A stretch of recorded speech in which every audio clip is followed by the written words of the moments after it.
In 1935, a group of scientists made a decision that would haunt an entire continent. They wanted to save sugarcane crops from hungry beetle, so they brought in a predator from South America.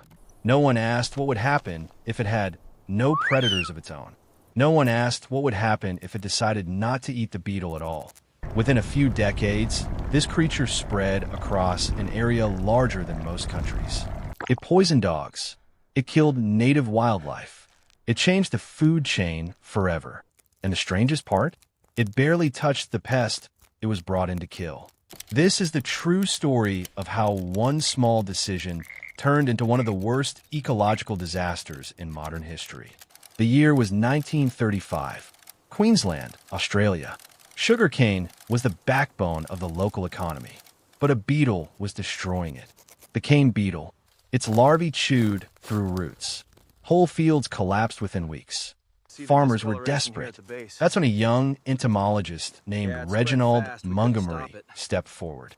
He had heard about a toad used in Puerto Rico and Hawaii to control beetle populations. Its name was the cane toad. Montgomery traveled to Hawaii and brought back about 100 of these toads. He believed he had found the answer to Queensland's problem.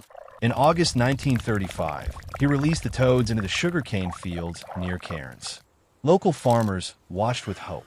Some even called it a miracle solution. But something fell off almost immediately. The toads weren't behaving like normal predators. They weren't climbing the cane stalks to reach the beetles. They were staying on the ground, eating anything that moved near them. Insects, small frogs, even household scraps left outside. One farmer later said he noticed the toads multiplying faster than he had ever seen any animal multiply. Within months, their numbers began doubling, and then tripling. No one understood yet what they had just unleashed into the Australian wild. By 1937, the toads had spread far beyond the cane fields. They were showing up in backyards, on highways, inside water tanks. Farmers who once welcomed them started keeping their distance. Something wasn't right. A local vet named Colin Hartley began noticing a pattern. Dogs that came into contact with the toads were getting violently sick, foaming at the mouth, seizures. Some didn't survive the night. Hartley soon discovered why. The cane toad skin carried a powerful toxin, strong enough to kill almost any animal that tried to bite or swallow it. Native predators had no idea what they were dealing with. Snakes that normally hunted frogs began dying after attacking toads. Goannas, quolls, even large monitor lizards. Creatures that had survived for thousands of years in that ecosystem were suddenly vulnerable to a species that didn't even belong there. And the toads kept moving. Not slowly, not cautiously. They advanced across the landscape like a rising tide, almost as if the land had no defense left. One field researcher described it simply. He said it felt like watching a slow-motion invasion that no one could stop. But even he didn't know how far this invasion would eventually reach. Because what happened next wasn't just going to affect Queensland. It was about to change an entire continent. By the 1950s, the toads had crossed into New South Wales. By the 1980s, they reached the Northern Territory. Government officials finally admitted what many had feared. This wasn't a pest problem anymore. It was an ecological takeover. Researchers scrambled to find a solution. Some suggested introducing a new predator to control the toads. One scientist, a biologist named Michael Tyler, strongly opposed the idea. He had studied the cane toad for over a decade. He warned that adding another foreign species could trigger a second disaster. His warning was ignored by some regional authorities. Small trials began anyway, testing predatory fish in a handful of contained ponds. Within weeks, local frog populations in those same ponds started disappearing.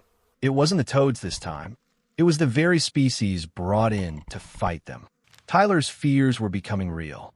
Meanwhile, in towns across Queensland, residents began reporting something stranger. Toads were appearing in numbers that defied normal breeding patterns. Thousands in a single wetland. Some nights, roads were covered with them, impossible to drive past without hearing them crushed under tires. One longtime farmer said it felt like the land itself had turned against them. And still, nobody had found a way to stop it, because the worst discovery was still ahead. Something about the toad's biology that would make them almost impossible to eliminate. In the early 2000s, a research team led by biologist Rick Shine began studying what made these toads almost unstoppable. What they found was more disturbing than anyone expected. A single female toad could lay up to 30,000 eggs in one breeding cycle. Not once a year, multiple times. Their tadpoles grew fast, and they weren't picky about where they lived. Dirty ponds, farm drains, even puddles left after rain. Almost nowhere was safe from them. Shine's team also discovered something even stranger. The toads at the edge of the invasion, the ones pushing deepest into new territory, had longer legs than toads from the original population. Generation after generation, the fastest ones were the ones surviving and breeding. The invasion was accelerating itself. Nature wasn't slowing them down. It was making them better invaders. Wildlife officers tried mass collection drives. Volunteers, local hunters, entire weekends spent gathering toads by the truckload. But for every one removed, hundreds more were already breeding somewhere else. One officer admitted on record that it felt like fighting a flood with a bucket. By now, the toads had crossed into Western Australia, an area once thought too dry for them to survive. But they adapted, just like they always had.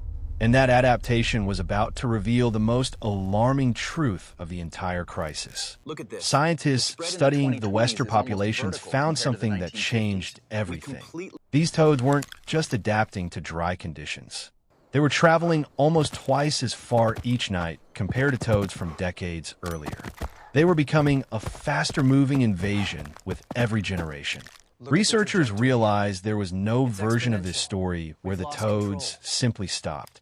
By the 2010s, cane toads had spread across an area larger than Germany and France combined. Native predators in some regions had suffered massive declines. Quoll populations in parts of the Northern Territory dropped by more than 70%. Some species have never recovered. Wildlife groups shifted strategy. Instead of trying to eliminate the toads entirely, they focused on teaching native predators to avoid them. One conservationist, Ben Phillips, helped develop a method using small toad baits that made predators sick without killing them. A harsh lesson, but a survivable one. It wasn't a perfect fix, but it gave some species a fighting chance. Even today, the cane toad continues to spread across Australia.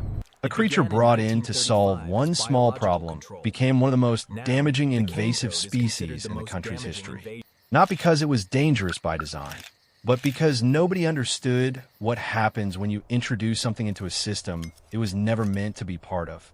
Sometimes the smallest decisions create consequences that outlive the people who made them. If stories like this keep you thinking long after they end, you know what to do. Subscribe and stay for the next one.